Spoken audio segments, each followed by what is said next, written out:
Okay, we're just unloaded our first 3 buckets, and now I'm gonna get back up there, try to switch the phone around here,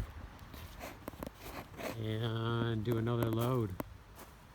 I have a little bit more time. It's going really well.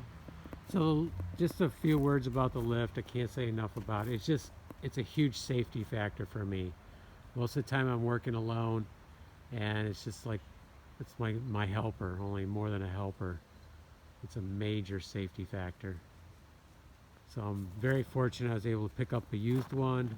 We painted it to match the house. It just gives it more long-term life. It should. And it's not out in the winter, so it really doesn't take too much of a beating.